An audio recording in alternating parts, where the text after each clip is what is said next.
আপনি জঙ্গল পছন্দ করেন, পাহাড়, ট্রেন জার্নি, ওয়াটারফলস, নদী, ড্যাম, তাহলে আজকের ব্লগটা আপনার জন্য। আর জল টল পড়ে আছে তো মনে হয় গুহার পাথর চুয়ে জল পড়ে, তোর জন্য পুরো মাটি পিছল হয়ে আছে, খুব সাবধানে উঠতে হবে এখানে। একটাই ভয়, যদি আটকে পড়ি তাহলে শেষ, আর বাড়ির লোক জানতে পারবে না কোথায় আছি।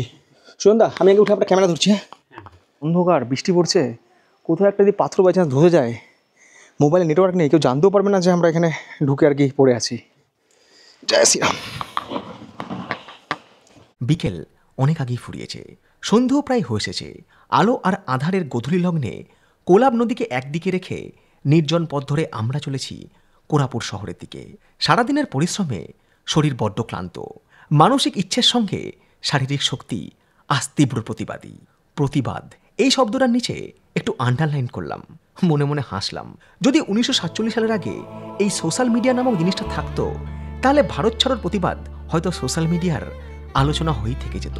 এই যে এত প্রতিবাদের ঝড়, সত্যি কি আমরা প্রতিবাদী নাকি প্রতিবাদী, নাকি হাজারখানেক টাকার কাছে বিক্রি হয়ে যাওয়া মনুষ্যত্বের উদাহরণ মাত্র? খুব খারাপ লাগে যখন কিছু প্রাপ্তবয়স্ক মানুষের এহেন কমেন্টস পড়তে হয়, এখন মানসিক অবস্থা খারাপ, আপনি বা আপনারা ভিডিও দিচ্ছেন, একটু প্রতিবাদে সামিল তো হতে পারতেন। গণতন্ত্রের প্রতিবাদ কোনোদিন সোশ্যাল মিডিয়াতে হয় না। এটাকে বলে নিজের জনপ্রিয়তা বৃদ্ধি করা, কিংবা অনেক ভিউজ পেয়ে নিজের সোশ্যাল মিডিয়া প্ল্যাটফর্মের এই কাঠামোটাকে আর একটু শক্ত করা। শিক্ষিত লোকজন বাহবা দেবে, বাহ, এই না হলে সোশ্যাল মিডিয়া ইনফ্লুয়েন্সার, কি প্রতিবাদী দৃষ্টিভঙ্গি। আমি মনে মনে বলবো, বড্ড বোকাই সমাজ, যেটা দেখাই সেটাই দেখে। মাফ করবেন, so called social media influencer হওয়ার কোনো ইচ্ছেই আমার নেই। সোশ্যাল মিডিয়া প্ল্যাটফর্ম আমার কাছে আমার কর্মস্থল, আমার রুজিরুটি। ঠিক আপনি বা আপনাদের কাছে চাকুরি কিংবা ব্যবসা যেরকম, ঠিক সেই রকম। গণতন্ত্রের সবথেকে বড় প্রতিবাদের প্ল্যাটফর্ম বা ব্যাটেলফিল্ড নির্বাচনের ব্যালেট। আফসোস, সেদিন এই বিরাট সংখ্যক প্রতিবাদী মানুষগুলো নিজের আঙুলের প্রতি নিয়ন্ত্রণ হারায়। স্বৈরাচার আবারও মাথা তুলে দাঁড়ায়। সব জেনে, সব বুঝে কিছু পয়সার কাছে হারিয়ে যায় শিক্ষিত জাতির মূল্যবোধ কিংবা মনুষ্যত্ব। সরি, আমি সেই লেভেলের প্রতিবাদী হতে পারিনি। প্রতিবাদ একটা শপথ, এটা মনের জেদ। যেদিন চোখের সামনে দেখব কোনো মহিলার আঁচল কারো হাতে পড়েছে, সেদিন সেই দুর্বৃত্তর একটা হাত ছিঁড়ে অন্য হাতে ধরিয়ে দেওয়ার ক্ষমতার নামই প্রতিবাদ। প্রতিবাদ আর ডিম ভাতকে দয়া করে গুলিয়ে ফেলবেন না। তিলোত্তমা সেই দিনই বিচার পাবে যেদিন ধর্মতলার মোড়ে অধর্ম নামের উৎসব আপামর জনগণ বয়কট করবে। বিশ্বাস করুন, পারবেন না। তাই আমার মতো সামান্য সোশ্যাল মিডিয়া ইনফ্লুয়েন্সারকে এই প্রতিবাদের ভাষা নাই বা বোঝালেন। সঙ্গে থাকা কিংবা না থাকাটা ব্যক্তিগত ব্যাপার, কিন্তু প্রতিবাদের নামে কয়েকটা ফটো বা ভিডিও শেয়ার করে 2-4টে ভাষণ আর ডিম ভাতের আয়োজনে ভালোবাসার প্রদর্শন, সেই ধরনের মনোরঞ্জন এই চ্যানেলে পাবেন না। প্রতিবাদ কিংবা বিচার শুধু তিলোত্তমার জন্যই নয়, সেই সব নারীদের জন্য যাদের আত্মসম্মান প্রতিদিন লাঞ্ছিত হয় চেনা বিছানায় বা চেনা পুরুষের কাছে। সমাজকে পাল্টাতে পারে আমাদের স্বভাবের পরিবর্তন। নারী কোনো পণ্য নয়, বিছানায় ভোগ করার যন্ত্রও নয়। তার ইচ্ছে, তার অধিকার, তার স্বাধীনতা, তার প্রাপ্য সম্মানটুকু যেদিন আমরা দিতে পারবো, সেদিন জানবো আমরা সুস্থ সমাজে জন্ম দিয়েছি। ঘরে স্ত্রী নির্যাতন, বাইরে মহিলা সম্মান প্রদর্শন, সুযোগ পেলে অচেনার মহিলার ইনবক্সে হাই হ্যালো কি করছো এইসব বার্তা প্রেরণ, এত কিছুর পরেও নিজের প্রতিবাদী পুরুষ সত্তার প্রদর্শন, নিছকই প্রতিবাদের নামে প্রহসন। তিলোত্তমাকে সম্মান করতে হলে নারী জাতিকে সম্মান করা সবার আগে করণীয়। সেটা ঘরের বউ হোক কিংবা পরের। প্রতিবাদ হোক গণতন্ত্রের মতো করেই, তবেই প্রজাতান্ত্রিক ভারতবর্ষ কথাটা পূর্ণতা পাবে। যারা বুদ্ধিমান তারা আশা করি আমার কথা বুঝে গিয়েছেন, আর যাদের বুদ্ধি সোশ্যাল মিডিয়া দ্বারা প্রভাবিত কিংবা পরিচালিত, তাদের শুভবুদ্ধির উদয় হোক এই কামনা করেই শুরু করছি আজকের পর্ব। 13ই আগস্ট 2024, সময় সকাল 8:13। আজ আমরা রওনা দিয়েছি জগদলপুর থেকে কোরাপুটের উদ্দেশ্যে। আমরা বলতে আমি আর আমার গাড়ির চালক সুজনদা। কোরাপুটে আজকে আমাদের মূলত 3টে জায়গা দ্রষ্টব্য: গুপ্তেশ্বর, ডুডুমা জলপ্রপাত আর কোলাব ড্যাম।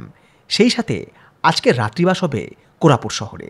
গুগল ম্যাপের সাহায্য নিয়ে শেয়ার করলাম জগদলপুর থেকে এই সব জায়গাগুলোর দূরত্ব সড়কপথে কোনটা কত। আর তাপমাত্রার কথা যদি বলি, তাহলে আজকে 13ই আগস্ট জগদলপুরের তাপমাত্রা হচ্ছে 27 ডিগ্রি। গতকাল সকালে যখন বেরিয়েছিলাম একটু হাওয়া টাওয়া দিচ্ছিল, আর সে গরম রয়েছে। এইটা হচ্ছে জগদলপুরের এয়ারপোর্ট, মা দন্তেশ্বরী এয়ারপোর্ট, জগদলপুর বস্তার। ছোট্ট এয়ারপোর্ট। এখান থেকে যে ফ্লাইট অপারেট হয় জগদলপুর থেকে রায়পুর, আবার জগদলপুর থেকে হচ্ছে হায়দ্রাবাদ। ছোটো এয়ারপোর্ট বলেই আমি এখান থেকে কলকাতা বা বিশাখাপত্তনম কোনো ফ্লাইট দেখতে পাইনি, নাহলে আমি ফ্লাইটে হয়তো যাওয়ার সময় ফিরতাম, মানে কিছু একটা এরকম প্রোগ্রাম করতাম। পথ চলতে চলতে এখানে পেয়ে গিয়েছি গরম গরম চা। চায়ের টেস্ট দুর্দান্ত, আদা ফাদা দিয়ে বানিয়েছে, দারুণ টেস্ট। আর সেই সঙ্গে পেয়ে গেছি আমার পছন্দের বেকারির বিস্কুট। যারা ছত্তিশগড়ে বেড়াতে আসছেন, ইডলি ডোসা খুব ভালো পাওয়া যায়, এখানে দোকান রয়েছে, এখানে ইডলি ডোসা বিক্রি হচ্ছে। তো যারা ইডলি ডোসা পছন্দ করেন তারা খুব ভালোভাবে মানে ব্রেকফাস্ট করতে পারবে। আমি তো দক্ষিণী খাবার খাই না, তো আমার জন্য ওই চা বিস্কুট ঠিক আছে আপাতত। ছত্তিশগড়ের সীমানা পেরিয়ে আমরা প্রবেশ করেছি এবার ওড়িশা রাজ্যে, কারণ কোরাপুটটা হচ্ছে ওড়িশার মধ্যেই। আর আমি গত পর্বে আপনাদেরকে বলেছিলাম, এই পর্বেও একই কথা রিপিট করছি, আপনারা অনেকেই আছেন যারা নিজেরা বেড়াতে যান 2 দিন বা 3 দিনের জন্য প্রতিবেশী যে সমস্ত রাজ্যগুলো আছে সেখানে বা পশ্চিমবঙ্গের মধ্যে কোথাও। এরকম 2 দিন বা 3 দিনের যদি ট্যুর প্ল্যান আপনাদের কাছে থাকে, যে আপনারা খুব ভালোভাবে ঘুরে এসেছেন, সেখানকার গাড়ি ড্রাইভারের নম্বর, হোটেলের নম্বর, এরকম তাদের সাথে আপনারা খুব ভালো পরিষেবা পেয়েছেন, আপনারা স্যাটিসফাইড ঘুরে, তো এরকম ট্যুর প্ল্যান, এরকম ট্যুর ডিটেলস আমায় কিন্তু অবশ্যই ইমেল করতে পারেন। আমার ইমেল আইডির লিঙ্ক দেওয়া থাকলো এই ভিডিও ডিসক্রিপশন বক্সে এবং সেই সাথে কিন্তু এই ভিডিও স্ক্রিনে। সবাই তো আর বড় ট্যুর করতে পারে না, সেখানে একটা সময়ের দরকার হয়, সেখানে একটা বিরাট পরিমাণ খরচের ব্যাপার আছে। কাজেই ওই 2 দিন 3 দিন এরকম যদি শর্ট ট্রিপ থাকে, এরকম যদি জায়গাগুলো আমরা কভার করতে পারি, যেখানে প্রকৃতিকে একইভাবে আমরা উপভোগ করতে পারবো, তাতে খুব সুন্দর একটা ট্রেন জার্নি থাকবে, পাহাড় থাকবে, নদী থাকবে, ঝর্ণা থাকবে, খুব সুন্দর ভ্যালি থাকবে, অবশ্যই কিন্তু আমাকে জানাবেন। কোরাপুট যাওয়ার পথে আবারও রাস্তা দাঁড়িয়ে পড়েছি, কারণ রেলগেট পড়ে গিয়েছে। আর আমি আপনাদের সবসময় বলি যে আমার গল্পে কিন্তু একটা ট্রেন থাকা বা মালগাড়ি থাকাটা বাধ্যতামূলক। এই দিকটা চলে যাচ্ছে হচ্ছে কোরাপুটের দিকে, এই দিকটা, আর এই সাইডটা হচ্ছে জগদলপুরের সাইড। মানে এই যে রেলপথ রয়েছে এটা হচ্ছে জগদলপুর আর কোরাপুটকে কানেক্ট করে। খুব বেশি ট্রেন তো এই রুটে চলাচল করে না, ম্যাক্সিমাম মালগাড়ি রুটে যায়। 3খানা লোকোমোটিভ।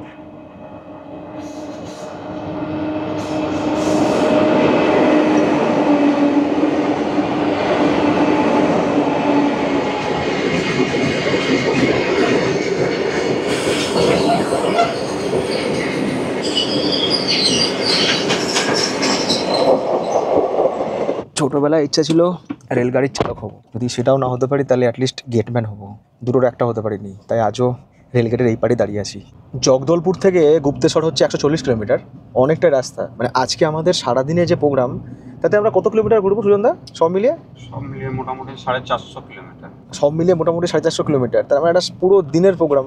450 কিলোমিটার কম নয়, শুধু ঘোরাই নয়, সেই সাথে কিন্তু সাইট সিনও রয়েছে, সেখানেও হাঁটাহাঁটির কিছু ব্যাপার রয়েছে। ওই জন্য অনেক ট্যুরিস্ট রয়েছেন যারা কিন্তু তাদের প্রোগ্রাম শুরু করেন কোরাপুট থেকে। আচ্ছা, কোরাপুট থেকে তো কেউ প্রোগ্রাম শুরু করতে পারে, মানে জগদলপুর যেমন আমি এসেছিলাম, জগদলপুরতে শুরু করেছি, কেউ তো কোরাপুটে নেমে প্রোগ্রাম করে তারপরে জগদলপুরেও ফিরতে পারে। জগদলপুর থেকে যদি আপনারা কোরাপুট আসছেন, কোরাপুটের প্রোগ্রাম করছেন, সেক্ষেত্রে কিন্তু আপনাদের একটা দিন অনেকটাই ঘুরতে হবে, মানে সেই এনার্জিটুকু আর কি বাঁচিয়ে রাখতে হবে। আরও একটা বিষয় রয়েছে, জগদলপুরে যে সমস্ত ট্যুরিস্ট অ্যাট্রাকশন পয়েন্ট রয়েছে সেগুলো একটা অন্যটার কাছাকাছি, কিন্তু কোরাপুটের প্রত্যেকটা ট্যুরিস্ট স্পট একটা থেকে আরেকটা অনেকটাই দূরে। কোরাপুটের যে সমস্ত সাইট সিনগুলো রয়েছে না, সেগুলো এক একটা প্রান্তে। তবে ভালো কথা এই যে এই রাস্তাঘাট কিন্তু খুবই সুন্দর। আশা করছি যে আমরা সারাদিনে যে আজকে প্রোগ্রাম করব, তাতে আমাদের পথের যে ক্লান্তি সেটা খুব একটা বেশি গ্রাস করতে পারবে না। দুটো জিনিসে প্রবলেম হতে পারে, সেটা হচ্ছে এই গরম, মানে একটু রোদ, আর সেই সাথে একটু দৌড়ঝাঁপ, এইটুকুই। অনেক সময় হয়তো আমাদের সঙ্গে ছোটো বাচ্চা থেকে কিংবা বয়স্ক মানুষকে তাদের একটু সমস্যা হয় অনেকক্ষণ গাড়িতে বসে থাকতে, তো এই ব্যাপারটা কিন্তু একটু মাথায় রেখে আপনারা প্রোগ্রামটা করবেন। এই পথে যেতে যেতেই সুজনদার মুখে শুনছিলাম দণ্ডকারণ্য প্রজেক্টের কথা, ওড়িশার মালকানগিরি জেলার কথা, যেখানে প্রায় 275টা গ্রামে বাংলা ভাষার মানুষজন দীর্ঘদিন ধরে বসবাস করে। 1958 সালে বাংলাদেশ যখন পূর্ব পাকিস্তান ছিল, তখন সেই দেশ থেকে আসা অনেক বাস্তুচ্যুত বাঙালিকে ওড়িশা, ছত্তিশগড় এবং অন্ধ্রপ্রদেশে বসবাসের জন্য জমিদান করে গভর্নমেন্ট অফ ইন্ডিয়া। সেই সময় এইসব জায়গা এতটা উন্নত ছিল না, আর তখন ছত্তিশগড় নামের আলাদা কোনো রাজ্যও ছিল না, ওটা ছিল মধ্যপ্রদেশের অংশ। এই হচ্ছে গুপ্তেশ্বর মন্দির যাওয়ার রাস্তা, মানে মেন রোড। এখান থেকে কিন্তু মন্দির এখনও 30 কিলোমিটার। এই গুপ্তেশ্বর যাওয়ার রাস্তাটা না ফুল অ্যাডভেঞ্চার, পুরো ঘাট সেকশন, চারিপাশে প্রচুর জঙ্গল, রাস্তা চড়াই উতরাই। বারবার ইচ্ছা হবে যে কোথাও দাঁড়িয়ে ফটোগ্রাফি করি, এই রাস্তাকে সাথে নিয়ে, এই গাছপালাকে সাথে নিয়ে। চেকপোস্ট রয়েছে, যে চেকপোস্টে যে আমরা গাড়ি করে যাচ্ছি, গাড়ির পার্কিং বাবদ নিল হচ্ছে 50 টাকা। কিন্তু একটা জিনিস খুব চোখে পড়ছে, সেটা হচ্ছে যে গুপ্তেশ্বর যেহেতু শিব মন্দির, তো গতকাল ছিল হচ্ছে শ্রাবণ মাসের সম্ভবত 4র্থ সোমবার, বহু মানুষ জল ঢালতে গেছিলো। এবার রাস্তার দুপাশে বিভিন্ন জায়গায় যেখানে আর কি মানে তীর্থযাত্রীরা বাঁক টাক রাখে, প্লাস্টিকে ভর্তি, মানে পুরো জঙ্গলের সিনারিও চেঞ্জ হয়ে গেছে। শ্রাবণ মাস উপলক্ষে গুপ্তেশ্বর মন্দির সংলগ্ন এলাকা তখন ছোটখাটো মেলার চেহারা নিয়েছে। আমরা পৌঁছে গেছি গুপ্তেশ্বর, সময় হচ্ছে বেলা 11টা বেজে 24 মিনিট।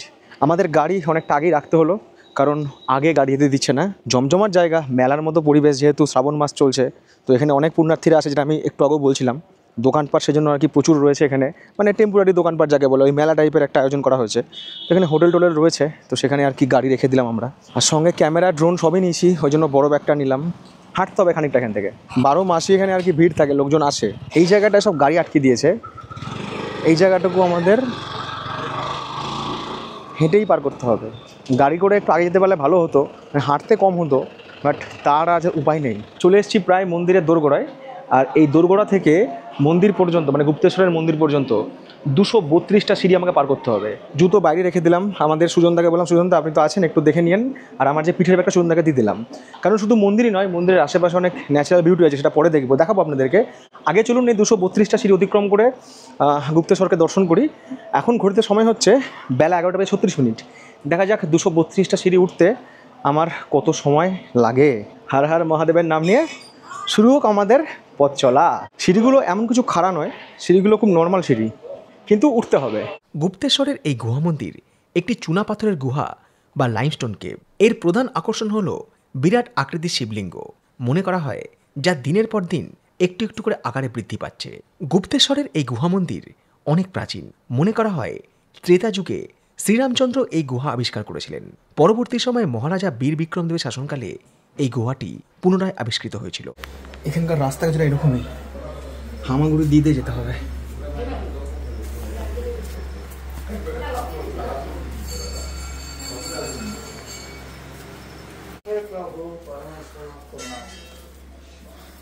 এগারোটা 42 কমপ্লিট। ভিড় তো নেই, ওই জন্য তাড়াতাড়ি হয়ে গেল, নাহলে এটা দেখার জন্যই দীর্ঘ লাইন পড়ে। মন্দিরের ভেতরে ভিডিওগ্রাফি করতে পারিনি, কারণ ওখানে লেখা আছে ফটো ভিডিও স্ট্রিক্টলি প্রহিবিটেড, ধরা পড়লে 1000 টাকা জরিমানা হতে পারে। আর আমার কাছে এখন মাত্র 20 টাকা পড়ে আছে, টাকা নেই। মন্দির দেখে তো চলে এসেছি, এবার এখানকার যে গুহা ফুয়াগুলো আছে বা আশেপাশে যে সমস্ত প্রাকৃতিক সৌন্দর্যগুলো আছে সেগুলো সব ক্যাপচার করব। আজকের দিনটা কষ্ট করারই দিন, আজকে প্রচুর দৌড়ঝাঁপ করার দিন। একে তো জার্নি, তারপরে একটু ছোটাপুটি।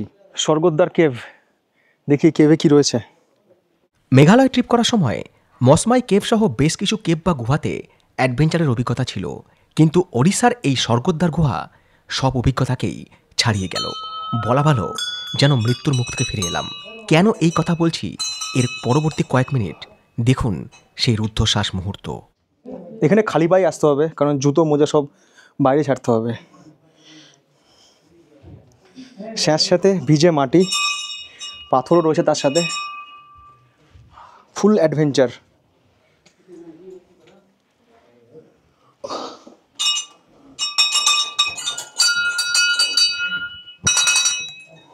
এইটা একটা গুফা, এখানেও কিছু ঠাকুরের মূর্তি রয়েছে, ঘণ্টা রয়েছে, এখানেও পুজো আর্চা করা হয়। এবার যে গুহাটায় যাব, এটা যাওয়া একটু ডিফিকাল্ট, অনেকটাই আর কি ছোট গর্ত, ব্যাগ নিয়ে একটু প্রবলেম হতে পারে। সুজনদা আজকে আমার ক্যামেরাম্যান, আমাকে ক্যামেরা হেল্প করছে। চলুন এবার আরেকটা গুহা দেখে আসি। কোনো লাইট নেই, মোবাইলের লাইটই ভরসা। আর সিঁড়ি এত পিছল না, খুবই সাবধানে উঠতে হবে। এখানে একটা শিবলিঙ্গ রয়েছে, মানে সেটাকে পাশে রেখে আমরা ওইদিকে যাব। সুজনদা সাবধানে, মাথা বাঁচিয়ে। গুহার ছাদগুলো এতটাই ছোট যেখানে সোজা হয়ে দাঁড়ানো যায় না। আলো বলতে মোবাইলের ফ্ল্যাশ লাইটই ভরসা। আর কেন জানি না মনে হচ্ছিল এই গুহাতে অক্সিজেনের পরিমাণ বাইরের তুলনায় অনেকটাই কম। এই জায়গাতে এসে আর কোনো সিঁড়ি নেই, এবার রাস্তা পুরো পিছল, মনে হচ্ছে ঢালু রাস্তা। আর জল টল পড়ে আছে, তো মনে হয় গুহার পাথর চুয়ে জল পড়ে, তোর জন্য পুরো মাটি পিছল হয়ে আছে। খুব সাবধানে উঠতে হবে এখানে। মোবাইলের আলোই ভরসা, এই আলো জ্বেলেই আর কি আমরা অভিযান করছি।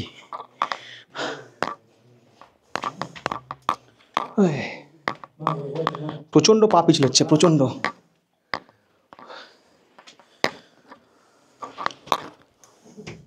সুজনদা উঠতে পারবেন ক্যামেরা নিয়ে? পা তো ভীষণ পিছলাচ্ছে। বারবার পা পিছলে যাচ্ছিল। ভরসা বলতে গুহার দেয়াল ধরে ধরে কোনো রকমে এক পা ফেলে ওপর দিকে উঠে যাওয়া। জানি না এই পথের শেষ কোথায়। একসময় গুহার ছাদ এতটাই ছোট হয়ে গেল যেখানে দাঁড়ানোর কোনো উপায় নেই। অগত্যা ছোট্টবেলার মতো হামাগুড়ি দিয়ে দিয়ে ওপরে উঠতে থাকলাম। সাংঘাতিক এই জায়গা, সাংঘাতিক। উঠতে পারবো কিনা সেটাই কোশ্চেন। সুজনদা আর কতটা? আমি যাইনি এর আগে, উপরে অনেকটা আছে, উপরে অনেকটা। চলুন একটু কষ্ট করে উঠে পড়ি। একটাই ভয়, যদি আটকে পড়ি তাহলে শেষ, আর বাড়ির লোক জানতে পারবে না কোথায় আছি। জয় শ্রীরাম।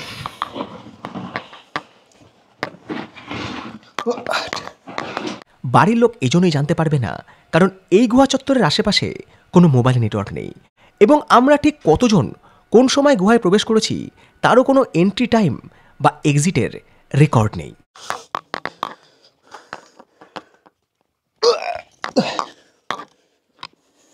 সাবধান উঠুন, হ্যাঁ। এখানে পাথরে ফাটল আছে কিন্তু। একখানা এরকম লকড়ির সাপোর্ট ভাবা যায় কোন গুহায় আটকে আছি।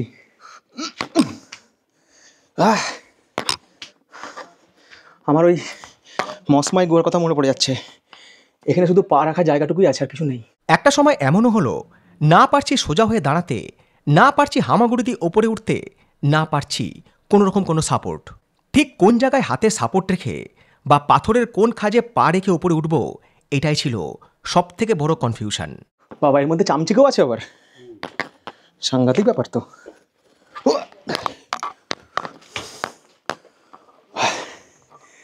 জলকাদা মাখা পাথরের মুখগুলো বর্ষার ফলার মতোই যেন ধারালো।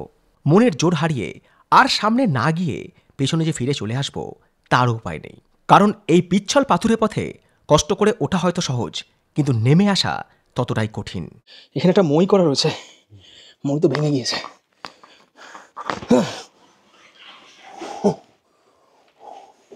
পর্যটকদের সুবিধার জন্যই হয়তো ভেতরে এরকম একটা কাঠের মই করা রয়েছে, কিন্তু এই ভিজে পায়ে এক পা করে মইয়ের ওপরে ওঠাও রীতিমতো চ্যালেঞ্জ। শারীরিক পরিশ্রমের কারণেই হোক কিংবা ভেতরে অক্সিজেনের অভাবেই হোক, একটা সময় শ্বাস প্রশ্বাস যেন ভারী হয়ে এলো, দপদপ করছিল মাথার পেছনের দিকটা।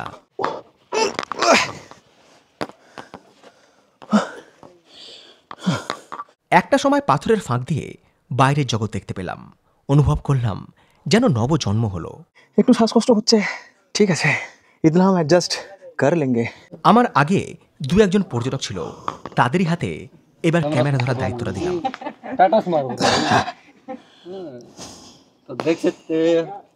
কোনো রকমে শরীরটাকে দুমড়ে মুচড়ে পাহাড়ি ফাটলের ফাঁক দিয়ে বাইরে বেরিয়ে এসে প্রাণ ভরে অক্সিজেন নিলাম। বাইরে তো বেরিয়ে এলাম, এবার বাইরে বেরিয়ে আসার পর এবার রাস্তা খুঁজতে হবে, কারণ আমরা একদিক থেকে শুরু করেছিলাম, এখন আরেকদিকে এসেছি। এবার সুজনদা কখন এই রাস্তায় আসেন, সুজনদার আজকে আমার চক্করে পড়ে ফার্স্ট টাইম। তো এবার জঙ্গল, চারিদিকে পাহাড় রয়েছে, নিচে কোনো একটা নদী বয়ে আছে, তার আওয়াজ আসছে। এবার রাস্তা খুঁজে খুঁজে আর কি নিচে যাবো। ফুল টু অ্যাডভেঞ্চার। পায়ে ব্যথা থাকলে, হাঁটুর ব্যথা থাকলে, হার্টের সমস্যা থাকলে করবেন না। সবসময় একটা আতঙ্ক তারা করবে যে আটকে গেলে কীভাবে রেস্কিউ হবেন কেউ জানতেই পারছে না, কারণ আশেপাশে কোনো সিসিটিভি ক্যামেরা বা কোনো কিছু আমি দেখিনি, কোনো নিরাপত্তা কিন্তু নেই এখানে। জাস্ট ফর অ্যাডভেঞ্চার ঠিক আছে, but not recommended for all. গুহা দিয়ে উপরে উঠে যাওয়াটা, পাহাড়ের উপরে যতটা টেনশানের বা যতটা অ্যাডভেঞ্চারাস, নেমে আসাটা ততটাই কষ্টকর, কারণ রাস্তা এমনই না। তারপরে খালি পা, ট্রেকিং শু নেই, পায়ে লাগছে পাথরে, হাট এক হাতে ক্যামেরা, তারপরে রাস্তা পিছল, শুধু মনে হচ্ছে যে এই পা বাই চান্স সরকে যায়, পিছলে পড়ে কোমর ভাঙবো। পাথর তো, যতক্ষণ না সিঁড়ি অবধি পৌঁছাচ্ছি না ততক্ষণ এরকম হচ্ছে অটোমেটিক পিছলে নেমে যাচ্ছি। আর তেমনি গরম, জঙ্গল, বৃষ্টি, ক্লান্তি আর শান্তি। এদিকে বৃষ্টি শুরু হয়ে গেছে। বৃষ্টি আমি চেয়েছিলাম, কিন্তু এইরকম পরিবেশে নয়, এই জঙ্গলের মধ্যে যেখানে দাঁড়ানোর কোনো জায়গা নেই, এই বর্ষাবন পরিস্থিতি। এইখানে আরেকটা গুহাও রয়েছে, আমরা একটা গুহা পার করে এসেছি, এই জায়গাতে আরেকটা গুহা রয়েছে, জানি না এই গুহা কীরকম হবে। আর চারিদিকে শুধু পরিবেশটা দেখুন, জঙ্গল, জল, বর্ষাকাল, পাহাড়ি পোকামাকড়, সাপ, কাঁকড়া, বিছে, কি না থাকতে পারে। লেকিন ডরকে আগে জিত হয়। এইদিকে আরও একটা গুহা রয়েছে। একটা লোকজন কেউ কোথাও নেই। দু চারজন এসেছিল, তারা বললো আমরা ভেতরে আর যাইনি, বাইরে থেকে ঘুরে চলে গেছি। এই ভেতরে এরকম আমার সিঁড়ি রয়েছে, আর দেখুন কি অবস্থা, সমস্ত কাদা কাদা হয়ে আছে। একটা অলরেডি ঢুকে নিয়েছি, ঢুকে পরিস্থিতি বুঝে নিয়েছি। বাই চান্স এখানে ঢুকবো, অন্ধকার, বৃষ্টি পড়ছে, কোথাও একটা যদি পাথর বাই চান্স ধসে যায়, মোবাইলে নেটওয়ার্ক নেই, কেউ জানতেও পারবে না যে আমরা এখানে ঢুকে আর কি পড়ে আছি। হয়তো পরশুদিন পেপারে বেরোবে। গুপ্তেশ্বর মন্দির দেখলাম, এবার হচ্ছে গুপ্ত গঙ্গা। আর এখানে যে নদীটা রয়েছে এটা হচ্ছে সাবেরি ঘাট, সাবেরি নদী, বর্ষার জলে পুষ্ট নদী, তার উপরে পার্বত্য পথ, নদীর আওয়াজই আলাদা। এই শবরী নদীটা আমাদের ছত্তিশগড় আর উড়িষ্যার বর্ডার। এটা প্রায় এইভাবে নিচে চলে যাচ্ছে 200 কিলোমিটার অবধি প্রায়, ওপারে ছত্তিশগড়, এপারে মানে নদীর ওপারটা ছত্তিশগড়, হ্যাঁ। এপারটা উড়িষ্যা। নদী মারাত্মক, আমি ক্যামেরায় আপনাদের দেখাতে পারবো না, আমি অন্যরকমভাবে আপনাদের দেখানোর চেষ্টা করছি। বর্ষার জলে পুষ্ট পাহাড়ি নদী তার ক্ষিপ্রতার সাথে নেমে আসছে পার্বত্য পথ ধরে। বর্ষায় তার রূপ ভয়ঙ্কর। দুই দিকে ঘন জঙ্গল সীমানা নির্ধারণ করছে ওড়িশা আর ছত্তিশগড় রাজ্যের। সুজনদার মুখে শুনেছিলাম এই নদী ভেতরে ভেতরে খরস্রোতা। অনেকেই এই নদীতে নামতে গিয়ে আর ফিরে আসেনি। নদীর এই গতি প্রকৃতি ক্যাপচার করার মাঝে শুরু হলো বৃষ্টি, তারই মধ্যে উতাল হাওয়া। আর এই সব কিছুই বাজ পাখির চলার পথে আবারও শুরু করলো তীব্র প্রতিবাদ কিংবা সংঘাত।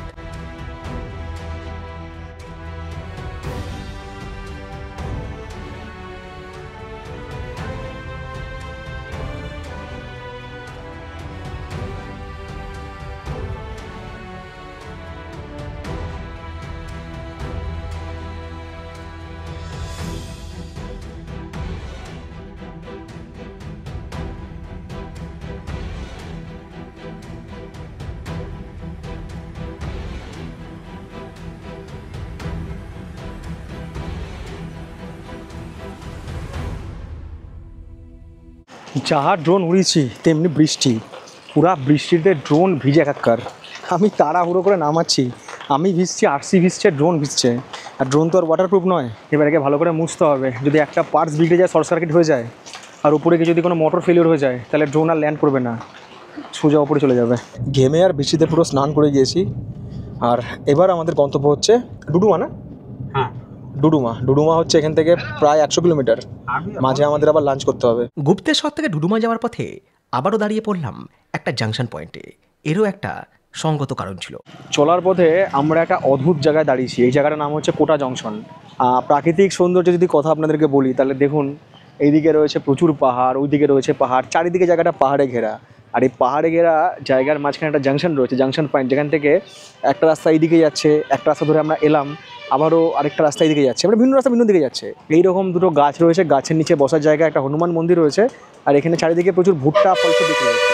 ওড়িশার এদিকটায় আসলে আপনারা বুঝতে পারবেন, পাহাড় দেখতে পাবেন, প্রকৃতি দেখতে পাবেন, গাছ সবুজ সব আছে, দোকানপাট নেই।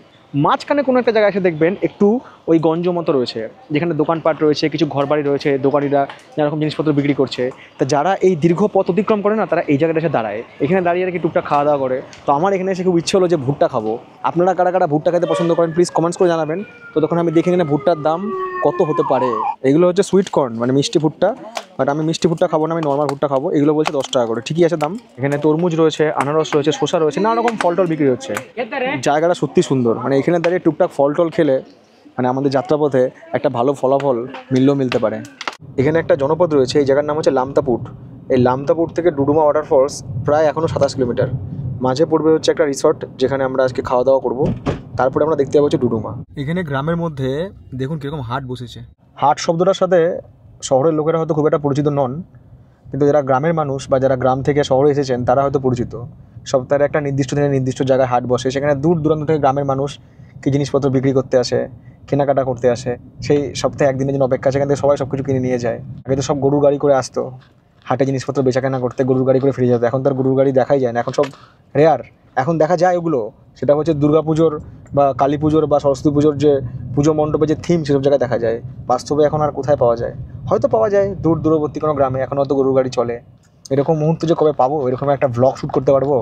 বর্ষার দিন, গ্রামের কাঁচা রাস্তা, টিপ টিপ বৃষ্টি পড়ছে, দুধারে ডোবা থেকে ব্যাঙ ডাকছে, গরুর গাড়ি চলেছে তার নিজের গতিতে, রাস্তার কাদার মধ্যে গরুর গাড়ির চাকা গেঁথে যাচ্ছে মাঝে মধ্যে, সামনে গাড়োয়ান বসে আছে, পেছনে আমি আছি।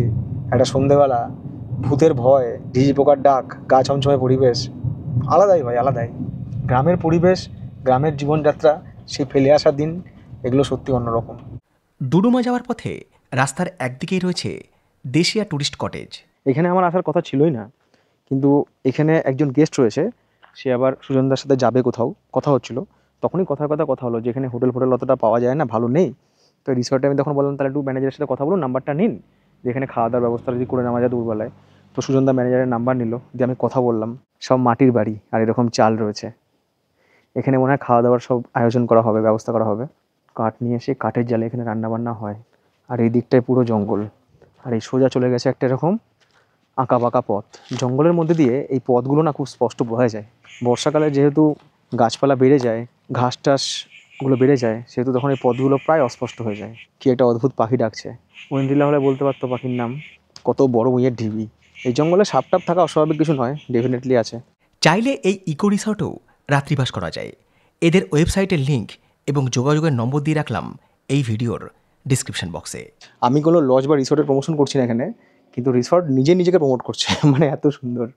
3:30 বেজে গিয়েছে, সেই সঙ্গে পেয়ে গিয়েছে প্রচুর খিদে। একবার আপনাদের দেখিয়ে দিই যে আজকে দুপুরে আমাদের খাবারের তৎকালীন আয়োজনে কী কী দেওয়া হয়েছে। তৎকালীন কথাটা এই জন্যই বললাম কারণ রাস্তায় আস্তে আস্তে অর্ডার দিয়েছিলাম। আগে অর্ডার দিলে বলেছিলাম যে কচি পাঠা না পাওয়া গেলেও অ্যাটলিস্ট দেশি চিকেন পেয়ে যেতাম। এদিকে রয়েছে ভাত, পেঁয়াজ টেঁয়াজ দিয়ে ভালো করে বেগুন মাখা, এদিকে আলু বরবটির একটা সবজি, এদিকে রয়েছে ডাল, এদিকে রয়েছে পাঁপড়, এদিকে রয়েছে চিকেন। এই হচ্ছে আমাদের দুপুরের খাবার, সেই সঙ্গে জল তো রয়েছে। এখানে আলোর কোনো ব্যবস্থা নেই, মানে লাইট টাইট এখানে নেই, যা আলো সব বাইরে থেকে আসছে, মানে প্রকৃতির আলোয় আমাকে আর কি সব কিছু দেখাতে হচ্ছে। আমি জানতাম চিকেনটা দুর্দান্ত হবে, ঝাল ভালোই হয়েছে। বলতে হতো আমাকে ঝালটা কম দিন, ঝাল আমি খাই না। এখানে চিকেনের যা পরিমাণ দিয়েছে না, সাফিসিয়েন্ট, মানে একজনের জন্য যথেষ্ট। আর সেই সাথে আমি লেবু চেয়ে নিলাম, ঝাল মাংস তার মধ্যে মিশিয়ে খাচ্ছি। হ্যাঁ, ঝাল লাগছে, হুহা করছি, চোখ দিয়ে একটু জল বেরোচ্ছে, কারণ ঝাল আমি একদমই খেতে পারি না। কিন্তু লেবু চিপে নেওয়ার পর যা খেতে লাগছে না, মানে যারা একটু ঝাল পছন্দ করেন খেতে, তারা অন্তত এই রাস্তায় যদি কখনো আসেন, এই দেশিয়াতে এসে একবার ট্রাই করে দেখবেন এই খাবারটা। আর এর মধ্যে সব মিট মশলা কিছু নেই, কিন্তু একদম সব কিছুই মানে ঘরোয়া মশলা। মনে হচ্ছে কি হামনদিস্তায় সব মশলা পিষে রান্না করেছে। খাওয়া দাওয়ার পর্ব শেষ, পেট একদম আইঢাই করছে। এখানে আমাদের দুজনের যে আমরা মিল নিয়েছিলাম চিকেন মিল, তার জন্য খরচ পড়লো হচ্ছে 500 টাকা, 250 টাকা করে মিল। খাবার দাবার যেরকম ছিল, স্বাদ যেরকম ছিল, চিকেনের কোয়ান্টিটি যা ছিল, আর এইরকম পরিবেশে আমি বলবো ঠিকই আছে। খাওয়া দাওয়ার পর্ব শেষ করে আবারও পথ চলা শুরু। গন্তব্য ডুডুমা জলপ্রপাত। আমরা যে ওয়াটারফলস দেখতে যাচ্ছি ডুডুমা, এই ডুডুমা ওয়াটারফলস হচ্ছে অন্ধ্রপ্রদেশ আর ওড়িশার একদম সীমান্তবর্তী এলাকায়, মানে হচ্ছে বর্ডারে। আর এরই সাথে সাথে একটা নদী চলেছে, এটা হচ্ছে মাছকুণ্ড নদী। এই মাছকুণ্ড নদীর ওপরে কিন্তু তৈরি হয়েছে এই ডুডুমা ওয়াটারফলস। আর নদীর এপারটা হচ্ছে ওড়িশা, ওপারটা হচ্ছে অন্ধ্রপ্রদেশ। আশেপাশে শুধু পরিবেশটা দেখুন, কি দুর্দান্ত। নদী, ছোট ছোট পাহাড়, সবুজে সবুজ, তার মধ্যে দিয়ে চলেছি আমরা। স্কুলে পড়ার সময় ভূগোল বইতে পড়েছিলাম যে ভারতবর্ষে যতগুলো জলপ্রপাত রয়েছে, তখন তো ওয়াটারফলস কথাটা বুঝতাম না, তখন ওই জলপ্রপাতই বলতাম। তো যতগুলো জলপ্রপাত রয়েছে তার মধ্যে ডুডুমা জলপ্রপাত হচ্ছে অন্যতম বড় জলপ্রপাত। তো আজকে সেটাই দেখতে যাচ্ছি। তখন থোড়ি জানতাম ডুডুমা কোথায় কী কোথায়, তখন শুধু মুখস্থ করতাম ভারতের জলপ্রপাতের নাম ডুডুমা, নীল নদীর অববাহিকায় এই রয়েছে, গঙ্গা নদীর দৈর্ঘ্য এত, শুধু মুখস্থ করে যেতাম পরীক্ষা থেকে উড়াতাম। এই যে দিদি রয়েছেন, উনি আর কি পার্কিংয়ের চার্জ নেবেন। গাড়ি পার্কিংয়ের জন্য এখানে হচ্ছে 50 টাকা। এখানকার মানুষজন কিন্তু বাংলা বোঝে। জগদলপুরের ওয়াটারফলস দেখে ভাই মন ভরে গেছে আমার, সিরিয়াসলি। এবার ডুডুমা ওয়াটারফলস আমায় কতটা ইমপ্রেস করবে সেটা এখন দেখার। এটার উচ্চতা 541 ফিট। গাড়ি পার্কিং থেকে অল্প কয়েকটা সিঁড়ি নিচে নেমে আসলেই দেখা যায় এই ডুডুমা ওয়াটারফলসকে। তবে এই সিঁড়ি ধরে নিচে নামা কিংবা ওপরে ওঠা খুব একটা কঠিন নয়। এখানে এরকম সব ঘেরা রয়েছে যেখান থেকে আর কি ট্যুরিস্টরা এই ওয়াটারফলসের সৌন্দর্য দেখতে পারে। ওই সামনে রয়েছে ডুডুমা ওয়াটারফলস, আমাদের ভূগোল বইয়ের পাতায় অনেকবার পড়া। আমাদের কল্পনায় যা ছিল এতদিন, এখন তার বাস্তবায়ন আপনাদের 6 থেকে 60 ইঞ্চি স্ক্রিনে। জানি এতে আপনাদের মন ভরবে না, এমন কিছু করুন কৌশিকবাবু যাতে আমরা এই ওয়াটারফলসের কাছে পৌঁছতে পারি, জলটা যে নেমে আসে এটাকে ফিল করতে পারি। চেষ্টা করতেছি।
এখানে কিন্তু একসঙ্গে 3খানা ওয়াটারফলস আছে, যেটা আপনারা ভিডিওতে দেখলেন, ড্রোনে দেখলেন, ড্রোন শটে, যে ওখানে কিন্তু অটোমেটিক রেনবো তৈরি হয়েছে, মানে যেটা দেখতে আমরা চাই সবাই, যে ওপর থেকে নিচে জল পড়ছে, রামধনু তৈরি হয়েছে।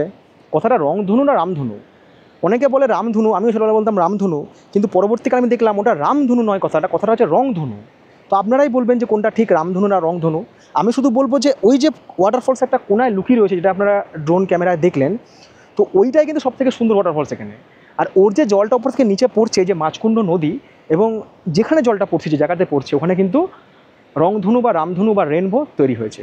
আর এই ওয়াটারফলসের আশেপাশে না বেশ কিছু গ্রাম রয়েছে, যেখানে ট্রাইবালরা থাকে, মানে অনেক পুরনো উপজাতি ভারতবর্ষের, তারা সব এখানে থাকে। আর তার মাঝখানে প্রকৃতির এই দুর্দান্ত সৃষ্টি। যাব আমরা আমাদের পরবর্তী গন্তব্যের নাম হচ্ছে কোলাব ড্যাম। ডুডুমা জলপ্রপাত দেখে যখন কোলাব ড্যামের কাছে প্রায় পৌঁছে গিয়েছি, তখন বেলা প্রায় ফুরিয়ে এসেছে। ঘড়ির কাঁটাও বিকেল 6টার ঘর পেরিয়ে গিয়েছে। কোলাব ড্যাম বন্ধ হয়ে যাওয়া হচ্ছে 6টার সময়, আমরা এখানে ঢুকেছি 6টা 1-এ। তো বলছে না, হবে না দাদা আজকে। তা বললো আমাদের সুজনদা যে আমরা অনেক দূর থেকে এসেছি, অনেকটা লেট হয়ে গেছে। তো লাস্টে ওরা ছাড়লো। এখানে গাড়ির জন্য এন্ট্রি ফি রয়েছে 50 টাকা। ওই হচ্ছে কোলাব নদী। যখন আমরা আসছিলাম, আমরা কিন্তু নদীকে পাশে রেখে আসছিলাম, চারিদিকে পাহাড়ে ঘেরা, প্রচুর জল নদীতে। এই জায়গায় ড্যামটাকে দিয়ে আর কি নদীটাকে আটকে হাইড্রো পাওয়ার যে ইলেকট্রিক, সেটা উৎপন্ন করা হয়। অ্যাকচুয়াল এই কোলাব ড্যাম হচ্ছে না এখানকার পিকনিক স্পট, মানে এখানকার বহু মানুষ ধরুন ছুটির দিনে বা শীতকালে কিন্তু এখানে পিকনিক করতে আসে। যেরকম আমাদের মাইথন মাসাঞ্জোর ড্যাম, তেমনি কিন্তু এখানে কোলাব ড্যাম। বাট এই যে ড্যামের গেট, এর ভেতরে কিন্তু কোনো ট্যুরিস্টকে অ্যালাউ করবে না। যা ফটোগ্রাফি, যা ভিডিওগ্রাফি, সব কিন্তু আমাদের এইদিকেই করতে হবে। এখানে ড্যামের সম্পর্কে সব লেখা আছে। আর এই ড্যামটার লেন্থ হচ্ছে 646 মিটার। বিকেল প্রায় ফুরিয়ে এসেছে, সূর্য অস্তাচলে চলে গিয়েছে, অল্প আলোটুকু আছে। আর তার মধ্যে একটা সুন্দর ড্যাম আমি দেখছি, মানে এইটা দিয়েই আপনাদের কোরাপুটের প্রথম দিনের প্রোগ্রাম শেষ হবে, মানে এরপর আর কিছু দেখার থাকবে না। এত সুন্দর না, চারিদিকে ছোটো ছোটো সব পাহাড়, তার মধ্যে নদীটা এই জলটাকে এখানে আটকে রেখেছে এই রিজার্ভারে। কোলাব ড্যাম ওড়িশার কোরাপুট জেলার জেপুরে অবস্থিত একটি মাধ্যাকর্ষণ বাঁধ বা গ্র্যাভিটি ড্যাম। কোলাব নদী গোদাবরীর একটি উপনদী। কোলাব নদীর ওপরে এই আপার ড্যামই রয়েছে হাইড্রো ইলেকট্রিক পাওয়ার প্রজেক্ট। এই হচ্ছে ড্যাম। আমরা একদম নিচে নেমে এসেছি। ভাবুন কতটা হাইটে আমরা ছিলাম ওই রাস্তা বরাবর, আর কতটা নিচে আমরা নেমে এসেছি। এরপরে রাস্তা নেই, মানে রাস্তা আছে, এরপরে ট্যুরিস্টদেরকে অ্যালাউ করে না। এখানে এরকম ফেন্সিং করা রয়েছে। বর্ষাকাল, জঙ্গল টঙ্গল হয়ে গিয়েছে। কোলাব ড্যাম দেখা সম্পূর্ণ করে যখন কোরাপুট শহরে প্রবেশ করলাম, তখন পুরোপুরি সন্ধে হয়ে গিয়েছে। এই হচ্ছে কোরাপুটের বাস স্ট্যান্ড, যেখানে আমাদের গাড়ি আমাকে ড্রপ করেছে। আমি বললাম যে হোটেল, এই যে হোটেল শ্রীকৃষ্ণ, এই হোটেলে থাকবো আমি। হোটেলের পাশে, কিন্তু হোটেলের যে সামনে রাস্তাটা, সেখানে গাড়ি নিয়ে যাওয়ার উপায় নেই, কারণ ওখানে প্রচুর জ্যাম, রাত 10টা পর্যন্ত ওখানে জ্যাম থাকে। তো এখান থেকে আমি আমার লাগেজ কালেক্ট করে নিচ্ছি, এবং সেই সাথে সুজনদাকে আমাদের এবার বিদায় জানানোর টাইম এসে গেছে, কারণ সুজনদা আগামীকাল থাকতে পারছে না। সুজনদার সব কাস্টমাররা আসবে, আমাকে টাইম দিচ্ছে না কালকে। তো আগামীকাল এই যে ড্রাইভার দাদা আছে, এখানকার ড্রাইভার দাদা, তো এনাকে আর কি সুজনদা ঠিক করে দিয়েছে। তো এনার সাথে আমি আগামীকাল ঘুরে দেখবো হচ্ছে কোরাপুটের ডে 2 এর যে সমস্ত সাইট সিন আছে সেগুলো, এবং কাল সকাল 6টা থেকে আমাদের প্রোগ্রাম শুরু হবে। খুব ভালো থাকবেন, দেখা হবে। আর সুজনদার নাম্বার দিয়ে রাখলাম ভিডিও স্ক্রিনে, ডেসক্রিপশন বক্সে। আপনারা যে আগামী দিনে আসছেন, যোগাযোগ করে নিতে পারেন। আশা করছি আপনারা হতাশ হবেন না। কোরাপুট শহরে রাত্রিবাসের জন্য আমি যে হোটেল নিয়েছিলাম, সেটা কোরাপুট বাস স্ট্যান্ডের পাশেই। আর এখানে হোটেলে চেক ইন কিংবা check out time 24 hours. Room rate বলেছিল 1200 থেকে 1400-র মধ্যে। নতুন হোটেল 1 মাস হয়েছে, আলাম বাহ, হ্যাঁ এদের রেটটা ঠিকঠাক লাগলো আমার। এদের এসি কিংবা নন এসি 2 ধরনের রুমই রয়েছে। আমি নন এসি রুমই নিয়েছিলাম, কারণ কোরাপুট এমনিতে ঠান্ডা জায়গা, আমার এসির প্রয়োজন হবে না। কোথায় বেরিয়েছিলাম আমি আজকে সকালবেলায়? 8টার দিকে, এখন রাত 8টা। 12 ঘন্টা ডিউটি শেষ। ফাইনালি চলে এলাম হোটেলে। এই রুমটার ভাড়া ছিল যে 1400 টাকা। আমি ব্লগার বলে আমাকে 200 টাকা ডিসকাউন্ট নিয়েছে 1200 টাকা। আর সেই সাথে সুজনদার সাথে ঘুরছিলাম। সুজনদাকে এখন অবধি যা যা পে করার সব পে করে দিলাম। কোন গাড়িতে, কোথায়, হোটেলে খাওয়াতে, কোথায় কত খরচ করেছি, সমস্ত দেওয়া থাকছে এই ভিডিও ডেসক্রিপশন বক্সে। আর আগামীকাল সকাল 6টার সময় আমাকে বেরোতে হবে দেওমালি, রানী ডুডুমা আর একটা ট্রেন জার্নি করার জন্য। অ্যাকচুয়াল ওই ট্রেন জার্নিটা করার জন্য আরও আমি 1000 টাকা বেশি গাড়িকে পে করবো। না হলে আমি কোরাপুটে এসে এখান থেকে রেস্ট নিয়ে বিকালে ট্রেন ধরতে পারতাম ভুবনেশ্বর যাওয়ার। কিন্তু ওই ট্রেন জার্নিটুকু করার জন্য, মানে আপনাদেরকে দেখানোর জন্য, আমি এক্সট্রা আর কিছু খরচপাতি এবং শারীরিক কসরত করব। শুধু কষ্ট করে একটু ভিডিওতে একটা লাইক দিয়ে দিন আর একটা সুন্দর কমেন্টস করে যান আজকের জন্য। Tata, good night. দেখা হচ্ছে আপনাদের সাথে আগামীকাল সকালে। Love you.